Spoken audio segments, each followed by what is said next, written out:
বন্ধুরা, তেল দিয়েছি, 5 ফোঁটন দিয়েছি, আর কাঁচা লঙ্কা পেঁয়াজ ভেজে নিয়েছি, নিয়ে ওটা দইরে কলা হলুদ দিয়ে সিদ্ধ করে নিলাম, সেটা দিয়ে ভাজছি। এই যে নুন দিলাম,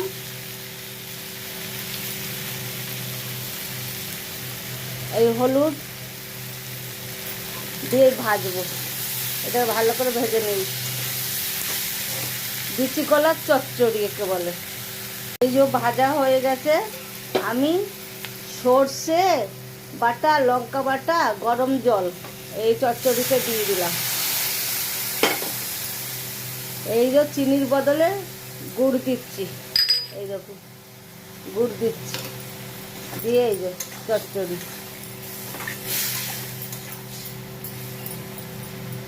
আর এই চিংড়ি মাছ ভেজে রেখেছিলাম, এই দিয়ে দিচ্ছি চচ্চড়িতে। এই দই কলা চচ্চড়ি এরকম করে খাবেন, খুব টেস্ট। এই দেখুন, এই যে এটা জল শুকাবে, একদম জল শুকিয়ে যাবে, ওপর থেকে একটু তেল ছড়িয়ে দেবো, দিলেই হয়ে যাবে আমার দই কলার চচ্চড়ি। আর যে যেরকম ঝাল খাবেন, এই দেখুন সরষের তেল দিচ্ছি, আমাকে আর একটু ঝাল দিতে হবে। আমার মনে হচ্ছে একটু লঙ্কা কম হয়েছে, তাই আমি আর একটু লঙ্কার গুঁড়ো দিয়ে দিলাম। দিয়ে এই চচ্চড়ি, পেঁয়াজ, বিচি কলা সিদ্ধ করা, চিংড়ি মাছ ভাজা দিয়ে এই দই কলার চচ্চড়ি। আর একটু মিষ্টি নুন, আপনারা মিষ্টি খাবেন যদি, যে যেরকম মিষ্টি খাবেন দেবেন। আমরা একটু এই দই কলা চচ্চড়িতে একটু মিষ্টি দেই বেশি। এই দেখুন, এইটা একদম শুকিয়ে যাবে।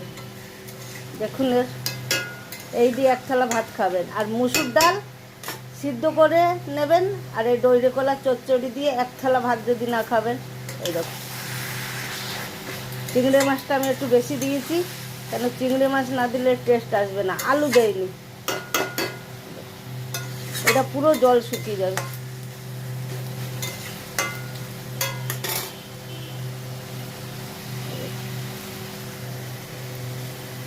আমার তেল ছাড়ছে, দই কলা চচ্চড়ি রেডি। এই দেখুন কি সুন্দর তেল ছাড়ছে। বিচি কলা আমি দেশে গেছিলাম, আমাদের দেশ বসিরহাটে, আমার শাশুড়ি মারা গেছে, তাই গেছিলাম, এই দই কলা এনেছিলাম কিনে। কি সুন্দর তেল ছাড়ছে, কড়া থেকে ছেড়ে যাচ্ছে, জানবেন হয়ে গেছে আপনার দই কলা চচ্চড়ি।